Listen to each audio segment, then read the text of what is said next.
Hello everyone, welcome back to the channel. आज हम पढ़ेंगे क्लास 12 बिजनेस स्टडीज़ का चैप्टर नंबर 3 के कुछ आगे के topics. Components of business environment. Business environment के कौन कौन से कंपोनेंट्स होते हैं उन्हें हम डिटेल में स्टडी करेंगे। So let's start. Components of business environment. Business environment के मेनली टू कंपोनेंट्स होते हैं, उसे टू टाइप्स में बाइफरकेट किया गया है, internal environment and external environment. Internal environment के अंदर वो फैक्टर्स आते हैं जिसके ऊपर बिजनेस का कंट्रोल होता है, जैसे कि ऑब्जेक्टिव्स, पॉलिसीज, ऑर्गेनाइजेशन का स्ट्रक्चर कैसा रखना है, मैनेजमेंट को कैसी रखनी है, इंफॉर्मेशन सिस्टम कैसा रहेगा, प्रोडक्शन कैपेसिटी कितनी और किस तरीके से रखनी है। नेक्स्ट है एक्सटर्नल इन्वायरमेंट। एक्सटर्नल इन्वायरमेंट के अंदर वो फैक्टर्स आते हैं जो बिजनेसेस को अफेक्ट करते हैं, पर बिजनेसेस का उनके ऊपर कोई भी कंट्रोल नहीं होता, जैसे कि माइक्रो इन्वायरमेंट और मैक्रो इन्वायरमेंट। टू टाइप्स के होते हैं। माइक्रो इन्वायरमेंट को हम ऑपरेटिंग इन्वायरमेंट भी कहते हैं। ये जो फैक्टर्स हैं ये किसी बिजनेस को, किसी फर्म को पर्टिकुलरली अफेक्ट करते हैं, जैसे कि कस्टमर्स हो गए, सप्लायर्स हो गए, उसके कॉम्पिटिटर्स हो गए, पब्लिक होगी, या मार्केट इंटरमीडिएरी यानी कि होलसेलर रिटेलर्स हो गए। मैक्रो इन्वायरमेंट को हम जनरल इन्वायरमेंट भी कहते हैं। मैक्रो इन्वायरमेंट के अंदर जो फैक्टर्स होते हैं वो पूरे के पूरे एक इंडस्ट्री को सेम तरीके से इक्वली अफेक्ट करते हैं, जैसे कि इकोनॉमिक इन्वायरमेंट हो गया, सोशल इन्वायरमेंट हो गया, टेक्नोलॉजिकल इन्वायरमेंट हो गया, पॉलिटिकल इन्वायरमेंट हो गया, लीगल इन्वायरमेंट हो गया। तो इन सभी को डिटेल से एक एक करके स्टडी करते हैं। तो फर्स्ट है इंटरनल इन्वायरमेंट। इंटरनल इन्वायरमेंट क्या होता है? वो फैक्टर्स जो बिजनेस के अंदर ही काम करते हैं और बिजनेसेस की वर्किंग को अफेक्ट करते हैं, उसके काम को के ऊपर प्रभाव डालते हैं। ये वो फैक्टर्स होते हैं जो बिजनेसेस के अंदर ही प्रेजेंट होते हैं, और ये बिजनेसेस के अंदर प्रेजेंट होकर बिजनेसेस का इनके ऊपर कंट्रोल होता है। ये फैक्टर्स कौन कौन से होते हैं? जैसे कि पहला है ऑब्जेक्टिव ऑफ द बिजनेस, कि हमें बिजनेस का कौन सा गोल, क्या गोल अचीव करना है। Policies of the business, rules और गाइडलाइंस क्या होगी काम करने की। प्रोडक्शन कैपेसिटी, एबिलिटी कितनी है, कितना हम गुड्स और सर्विसेज को प्रोड्यूस कर सकते हैं। प्रोडक्शन मेथड, कौन सी टेक्निक को यूज़ करेंगे। मैनेजमेंट इंफॉर्मेशन सिस्टम के अकॉर्डिंग हम बिजनेस इंफॉर्मेशन को कलेक्ट करते हैं और उसे यूज़ करते हैं। पार्टिसिपेशन इन मैनेजमेंट, इन्वॉल्व करते हैं एम्प्लॉयज़ को डिसीजन मेकिंग के अंदर। मैनेजरियल एटीट्यूड, कौन सी टाइप की मैनेजमेंट का हम इस्तेमाल करेंगे। ह्यूमन रिसोर्सेज के क्या क्या फीचर्स होनी चाहिए, और ऑर्गेनाइजेशन का स्ट्रक्चर कैसा है, कौन से तरीके से हम काम करते हैं। ये सब जो फैक्टर है इनके ऊपर बिजनेस का कंट्रोल होता है, और बिजनेस इन फैक्टर्स को कंट्रोल कर सकता है जितना वो चाहे, और ये बिजनेस के अंदर ही प्रेजेंट होते हैं। तो नेक्स्ट हमारा जो इन्वायरमेंट का टाइप है वो है एक्सटर्नल इन्वायरमेंट। एक्सटर्नल इन्वायरमेंट के अंदर क्या आता है? वो सारे फैक्टर्स जो बिजनेस के आउटसाइड काम करते हैं पर वो बिजनेसेस को अफेक्ट करते हैं। बिजनेसेस का इनके ऊपर कोई भी कंट्रोल नहीं होता। इन्हें अंडरस्टैंड करना ज़रूरी है, क्योंकि ये बिजनेस की डिसीजन मेकिंग और ग्रोथ को बहुत ज़्यादा प्रभाव डालते हैं, उनके ऊपर इन्फ्लुएंस डालते हैं। तो एक्सटर्नल इन्वायरमेंट को डिवाइड किया गया है दो पार्ट के अंदर, माइक्रो इन्वायरमेंट और मैक्रो इन्वायरमेंट। इनको एक एक करके स्टडी करते हैं। पहला है माइक्रो इन्वायरमेंट। माइक्रो इन्वायरमेंट क्या होता है? ये वो एक्सटर्नल फैक्टर्स होते हैं जो क्लोजली बिजनेस से रिलेटेड होते हैं। ये डायरेक्टली कंपनी की बिजनेस की वर्किंग को अफेक्ट करते हैं। ये फैक्टर हर एक बिजनेस को अलग अलग तरीके से प्रभाव डालते हैं। इनको हम ऑपरेटिंग इन्वायरमेंट भी बोलते हैं। इनके अंदर क्या क्या आते हैं, इसके मेन एलिमेंट्स क्या क्या है, जैसे कि कस्टमर्स हो गई, public, competitors, suppliers, market intermediary. So first है कस्टमर। कस्टमर इम्पोर्टेंट होता है हर एक बिजनेस के लिए। कौन होते हैं कस्टमर? हाउस होल्ड हो गए, इंडस्ट्रीज़ होगी, गवर्नमेंट, कमर्शियल फर्म, ये सब कस्टमर्स के अंदर आती है। किसी भी बिजनेस की जो सक्सेस है वो कस्टमर पे डिपेंड करती है। अगर कस्टमर हमारा प्रोडक्ट परचेज करना बंद कर देता है तो बिजनेसेस को लॉस होना शुरू हो जाता है। इसीलिए हर एक फर्म को ट्राई करना चाहिए कि वो सभी प्रकार के कस्टमर्स को रखे, ना कि किसी एक स्पेसिफिक हाउस होल्ड कस्टमर पे डिपेंड रहे, सिर्फ इंडस्ट्री पे डिपेंड रहे। ऐसा नहीं होना चाहिए। उसे सभी प्रकार के कस्टमर को अपने बिजनेस के अंदर, फर्म के अंदर रखना चाहिए। नेक्स्ट है सप्लायर्स। सप्लायर्स कौन होते हैं? जो रॉ मटेरियल प्रोवाइड करते हैं और रिसोर्सेज जो भी प्रोडक्शन के लिए ज़रूरत है वो प्रोवाइड करते हैं। बिजनेस डिपेंड करता है कि सप्लायर अगर स्मूथली काम करेंगे तो बिजनेस भी स्मूथली काम करता रहेगा। वो टाइम टू टाइम हमें रॉ मटेरियल, रिसोर्सेज प्रोवाइड करते रहेंगे तो हम कस्टमर्स को प्रोवाइड करवा पाएंगे। अगर सप्लायर इन गुड्स को सप्लाई करना बंद कर दे तो प्रोडक्शन बंद हो जाएगी और बिजनेस के ऑपरेशन भी इससे बहुत ज़्यादा अफेक्ट होंगे। इसीलिए बिजनेसेस को सप्लायर के साथ अच्छे रिलेशन बनाकर रखने चाहिए। नेक्स्ट हमारा जो एलिमेंट है वो है कॉम्पिटिटर्स। कॉम्पिटिटर्स कौन होते हैं? वो फर्म्स जो जैसा हम प्रोडक्ट बेच रहे हैं, जो हम सर्विसेज बेच रहे हैं, वैसे ही सिमिलर प्रोडक्ट और सर्विसेज को सेल करते हैं, उन्हें हम कॉम्पिटिटर्स कहते हैं। ये बिजनेसेस को अफेक्ट करते हैं। अगर ये बेटर प्रोडक्ट और लो प्राइस पे अट्रैक्टिव ऑफर के साथ अगर ये प्रोडक्ट को बेचने लग जाए तो फिर जो कस्टमर्स है वो उनके प्रोडक्ट को परचेज करना शुरू कर देगा, ना कि हमारे प्रोडक्ट को। तो बिजनेस को अपनी क्वालिटी को इम्प्रूव करना चाहिए और सर्विसेज को भी इम्प्रूव करना चाहिए ताकि हम इनके साथ अच्छे से compete कर पाएंगे। नेक्स्ट है पब्लिक। पब्लिक कौन होती है? Local public, media, social group, ये सब पब्लिक के अंदर आते हैं। पब्लिक का जो ओपिनियन है वो अफेक्ट करता है बिजनेस को। अगर पॉजिटिव पब्लिसिटी है किसी भी बिजनेस की तो बिजनेस ग्रो करेगा। अगर नेगेटिव पब्लिसिटी है, लोग उसके बारे में सारे के सारे बैड इफेक्ट जानते हैं, तो ये उसकी रेपुटेशन को अफेक्ट करता है और बिजनेस टाइमली अच्छे से ग्रो नहीं कर पाता। नेक्स्ट है मार्केट इंटरमीडियरी। मार्केट इंटरमीडियरीज कौन होते हैं? एजेंट्स, होलसेलर, रिटेलर्स, डिस्ट्रीब्यूटर्स, जो क्या करते हैं? प्रोडक्ट को बेचने में मदद करते हैं। ये प्रोड्यूसर को कस्टमर से कनेक्ट कराने में मदद करते हैं।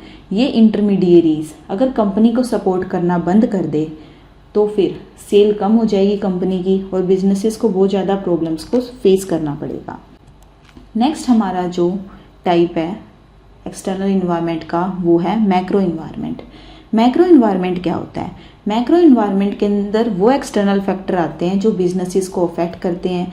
ये डायरेक्टली किसी एक बिजनेस को अफेक्ट नहीं करते, ये सभी बिजनेसेस को सेम वे में अफेक्ट करते हैं। बिजनेसेस का इनके ऊपर कोई कंट्रोल नहीं होता और इन्हें जनरल इन्वायरमेंट भी कहा जाता है। तो बिजनेस इन्वायरमेंट के, मैक्रो इन्वायरमेंट के क्या क्या डायमेंशन है देखते हैं। तो economic environment, social environment, technological environment, political environment और लीगल इन्वायरमेंट, ये सब किस में आते हैं? मैक्रो इन्वायरमेंट के अंदर आते हैं। तो फर्स्ट है इकोनॉमिक इन्वायरमेंट। क्या होता है? इकोनॉमिक इन्वायरमेंट के अंदर इकोनॉमिक सिस्टम भी आता है, इकोनॉमिक पॉलिसीज़ भी आती है और इकोनॉमिक कंडीशन भी आती है कंट्री की। ये बिजनेस एक्टिविटीज़ को अफेक्ट करती है और उसकी ग्रोथ को भी अफेक्ट करती है। ये बिजनेसेस के लिए अपॉर्चुनिटीज़, अवसर भी अच्छे अच्छे लेके आती है। कई बार ये थ्रेट भी साबित होती है बिजनेसेस के लिए। बिजनेसेस को इन्हें अच्छे से स्टडी करना चाहिए ताकि हम क्या कर सकें, इनका फ़ायदा उठा सकें, या फिर कोई भी अगर रिस्क हमारे ऊपर बन रहा है तो हम उससे टाइमली एक्शन लेके उससे निकल सकें। तो इसके एलिमेंट्स कौन कौन से होते हैं? पहला है इकोनॉमिक सिस्टम। सोशलिस्ट इकोनॉमी होती है जिसके अंदर सारा का सारा कंट्रोल बिजनेस गवर्नमेंट के पास होता है। कैपिटलिस्ट इकोनॉमी जिसके अंदर प्राइवेट हैंड्स में कंट्रोल होता है। और मिक्स्ड इकोनॉमी जो हमारी इंडिया की है, इसके अंदर प्राइवेट सेक्टर और गवर्नमेंट सेक्टर मिलकर काम करते हैं। फिर है economic policies. Government policies businesses को अफेक्ट करती है, जैसे कि एक्सपोर्ट इंपोर्ट पॉलिसी होगी, टैक्सेशन पॉलिसी होगी, इंडस्ट्रियल पॉलिसीज़ होगी। नेक्स्ट है economic condition. Important economic condition के अंदर आती है जैसे कि नेशनल इनकम कंट्री की कितनी है, जनरल प्राइस लेवल कितना है, रेट ऑफ इंटरेस्ट क्या रहता है, इन्फ्लेशन कितनी है। तो ये सब भी क्या करते हैं? इकोनॉमिक इन्वायरमेंट को अफेक्ट करते हैं। Impact of economic environment on business. Economic environment का बिजनेस के ऊपर क्या प्रभाव पड़ता है? सबसे पहला देखो इंटरेस्ट रेट। अगर इंटरेस्ट रेट, बैंक का जो इंटरेस्ट रेट है वो कम हो जाएगा तो जो गुड्स की डिमांड है वो बढ़ जाएगी। वहीं अगर इंटरेस्ट रेट ज़्यादा हो जाएगा तो फिर लोग क्या करेंगे? गुड्स परचेज करने की बजाय उसे बैंक के अंदर पैसे को जमा करना शुरू कर देंगे, जिससे कि हमारी डिमांड कम हो जाएगी। Income of the people. अगर लोगों की इनकम बढ़ जाएगी तो वो ज़्यादा डिमांड करेंगे गुड्स की, और वहीं अगर इनकम कम हो जाएगी तो वो गुड्स की कम डिमांड करेंगे। नेक्स्ट है इन्फ्लेशन। इन्फ्लेशन अगर तेज़ी आ जाती है मार्केट में तो बिजनेस को ऑपरेट करने की जो कॉस्ट है वो बढ़ जाएगी, जिससे कि प्रॉफिट भी अफेक्ट होंगे और प्राइसेस भी अफेक्ट होगी। Next social environment. Social environment क्या होता है? सोशल इन्वायरमेंट के अंदर सोशल फोर्सेस आते हैं और कल्चरल फैक्टर्स होते हैं जो सोसाइटी को अफेक्ट करते हैं। ये कस्टमर के बिहेवियर को भी अफेक्ट करते हैं और उनके बिजनेस डिसीजंस को भी अफेक्ट करते हैं। तो इसके अंदर क्या क्या आता है? पहला है ट्रेडिशन। सोशल प्रैक्टिसेस जो लंबे टाइम से चलती आ रही है उन्हें बोला जाता है ट्रेडिशन। जैसे कि दिवाली पे कोई भी ट्रेडिशन है, कहीं क्रिसमस सेलिब्रेट किया जाता है, कहाँ गुरु पर्व सेलिब्रेट किया जाता है। तो ये अलग अलग क्या है? ट्रेडिशंस है। वैल्यू। वैल्यू क्या होती है? मोरल प्रिंसिपल जो सोसाइटी ने एक्सेप्ट कर रखे हैं, जैसे कि फ्रीडम, जस्टिस, सभी को समानता, इक्वलिटी देना। फिर है social trend. Social trend changes होते हैं जो सोसाइटी की डेवलपमेंट हो रही है टाइम टू टाइम, उन्हें क्या बोला जाता है? सोशल ट्रेंड्स बोला जाता है। जैसे कि हेल्थ और फिटनेस को लेकर सोसाइटी आजकल ज़्यादा ध्यान दे रही है, एक्सरसाइज, योगा, मेडिटेशन पे ज़्यादा ध्यान दिया जा रहा है। Impact of social environment on business. Social environment business को कैसे अफेक्ट करता है? Festivals and traditions. Indian festivals जो है वो बिजनेस अपॉर्चुनिटीज़ क्रिएट करते हैं, जैसे कि कुछ फेस्टिवल्स के टाइम पे क्लोथ की, स्वीट्स की, मिठाइयों की, गिफ्ट की, डेकोरेशन आइटम की जो डिमांड है वो इंक्रीज़ हो जाती है फेस्टिवल्स के टाइम पे। Freedom of choice. इंडिविजुअल के पास पूरी आज़ादी है कि वो मार्केट में किसी भी शॉप से कोई भी चॉइस करके सामान ले सकता है।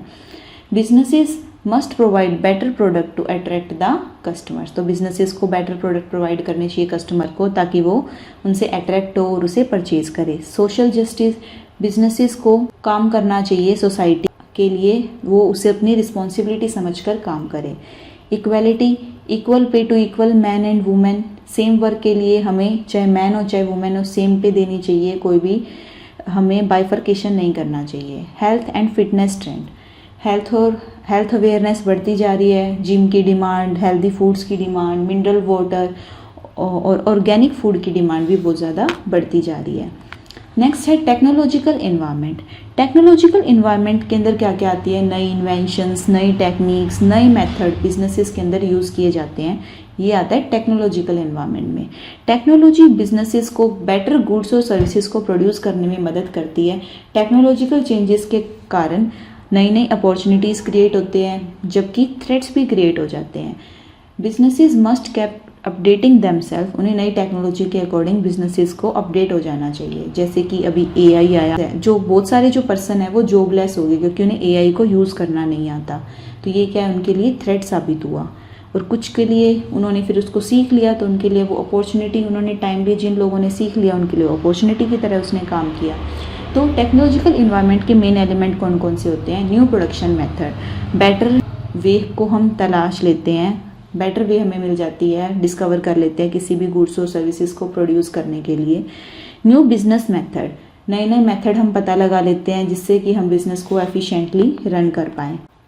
टेक्नोलॉजिकल जो इन्वायरमेंट है वो बिजनेसेस के ऊपर कैसे इम्पैक्ट डालता है? जैसे कि टेलीविज़न इंडस्ट्री है, टेलीविज़न के आने से सिनेमा और रेडियो इंडस्ट्री को नेगेटिव इफेक्ट पड़ा, उन्हें यूज़ करना लोगों ने बंद कर दिया, कम कर दिया। फोटोस्टेट मशीन्स के कारण कार्बन पेपर की जो डिमांड है वो कम हो गई, लोगों ने फोटोस्टेट करवाना शुरू कर दिया, कार्बन पेपर का यूज़ कम करना शुरू कर दिया। सिंथेटिक थ्रेड जो है वो नेगेटिवली अफेक्ट करता है कॉटन क्लॉथ इंडस्ट्री को। सिंथेटिक थ्रेड आने के कारण कॉटन की जो डिमांड है वो कम हो गई। डिजिटल वॉचेस के आने के कारण जो ट्रेडिशनल वॉचेस होती है उनकी भी डिमांड कम हो गई। तो टेक्नोलॉजी भी बिजनेस के ऊपर इम्पैक्ट डालती है। नेक्स्ट हमारा जो है वो है पॉलिटिकल इन्वायरमेंट। पॉलिटिकल इन्वायरमेंट में क्या आती है? किसी भी कंट्री की पॉलिटिकल कंडीशन आती है, गवर्नमेंट का एटीट्यूड क्या है, पीस, स्टेबिलिटी कैसी रहती है। पॉलिटिकल इन्वायरमेंट अफेक्ट करता है बिजनेस एक्टिविटीज़ को, ये पॉजिटिव और नेगेटिव दोनों तरीके से अफेक्ट करता है बिजनेसेस को। बिजनेसमैन जो है वो रेगुलरली पॉलिटिकल चेंजेस को स्टडी करता है और फिर वो पॉलिटिकल इन्वायरमेंट के अंदर खुद के लिए अपॉर्चुनिटीज़ और थ्रेट्स का पता लगा लेता है। Major elements of the political environment कौन कौन से हैं? पॉलिटिकल स्टेबिलिटी कैसी है कंट्री के अंदर, पीस कंट्री के अंदर बनी हुई है नहीं बनी हुई, वार के टाइम पे सारी सिचुएशंस चेंज हो जाती है। गवर्नमेंट का एटीट्यूड कैसा है बिजनेस के towards. Types of government, single party, multi party government है, किस टाइप की गवर्नमेंट है। आइडिया और पॉलिसीज़ कौन कौन सी है पॉलिटिकल पार्टीज़ की, किस तरह के उनके विचार रहते हैं। तो पॉलिटिकल इन्वायरमेंट कैसे बिजनेस को अफेक्ट करता है? जैसे कि 1977 में जनता गवर्नमेंट ने स्ट्रिक्ट पॉलिसीज़ जो है वो फॉलो की कि उन्होंने मल्टीनेशनल कंपनीज़ के ऊपर क्या कर दिया, उनको एक बार इंडिया के अंदर एंट्री उनकी बंद कर दी, जिसके कारण IBM और जो कोको कोला थी वो इंडिया से चली गई। जब बाद में जब न्यू गवर्नमेंट आई, फॉरेन कंपनीज़ को की इन्वेस्टमेंट उन्होंने शुरू कर दी, तो कोको कोला ने वापस एंटर कर दिया इंडियन मार्केट के अंदर। पॉलिटिकल सपोर्ट के कारण हैदराबाद को हम साइबराबाद भी बोलते हैं क्योंकि इसके अंदर मेजर आईटी सेंटर डेवलप है और आईटी कंपनीज ने यहाँ पे अपना बिजनेस करना शुरू कर दिया। तो इस तरीके से पॉलिटिकल इन्वायरमेंट भी बिजनेस के ऊपर इम्पैक्ट डालता है। नेक्स्ट है लीगल इन्वायरमेंट। लीगल इन्वायरमेंट के अंदर क्या आते हैं, गवर्नमेंट अलग अलग लॉ पास करती है, अलग अलग कोर्ट जजमेंट पास होती है किसी भी केस के ऊपर, या फिर डिसीजंस जो कमीशंस और एजेंसीज के द्वारा बनाए जाते हैं central government, state government, local level के ऊपर, वो भी किस में आते हैं, लीगल इन्वायरमेंट के अंदर आते हैं। ये भी बिजनेसेस को अफेक्ट करते हैं। ये जो लॉज है ये कंट्रोल करते हैं, रेगुलेट करते हैं अलग अलग बिजनेस एक्टिविटीज़ को, बाइंग और सेलिंग होगी, इंडस्ट्रियल डिस्प्यूट्स वगैरह हो गए। बिजनेसेस को इस लीगल सिस्टम और इसकी वर्किंग को फॉलो करना पड़ता है। लीगल इन्वायरमेंट अफेक्ट करता है, पॉजिटिवली भी करता है और नेगेटिवली भी करता है, तो इन्हें स्टडी करना बहुत ज़्यादा ज़रूरी है। मेजर एलिमेंट कौन कौन से लीगल इन्वायरमेंट के, लॉज और एक्ट्स जो पास करती हैं गवर्नमेंट, कमीशन और एजेंसी के द्वारा लिए गए डिसीजन और कोर्ट के द्वारा दी गई जजमेंट्स, इसके मेजर एलिमेंट है। तो ये जो लीगल इन्वायरमेंट है ये कैसे इम्पैक्ट डालता है बिजनेस के ऊपर, जैसे कि by removing control from the capital market, companies were able to collect large amount of money through new issue in the primary market. जब कैपिटल मार्केट के ऊपर से कंट्रोल हटा लें तो कंपनीज बहुत ज़्यादा अमाउंट ऑफ मनी कलेक्ट कर पाती है प्राइमरी मार्केट से न्यू इशू करके। Relaxation in foreign direct investment and foreign exchange rule allowed many multinational company to enter India. अगर हम एफडीआई के अंदर रिलैक्सेशन कर दे, फॉरेन एक्सचेंज रूल को हम अलाउ कर दे, तो एमएनसीज बहुत ज़्यादा एंटर हो जाएगी इंडिया के अंदर, और जिससे हमारी फॉरेन एक्सचेंज रिजर्व भी बढ़ जाते हैं। सो आज के लिए इतना ही। Thanks for watching. मिलते हैं नेक्स्ट वीडियो में।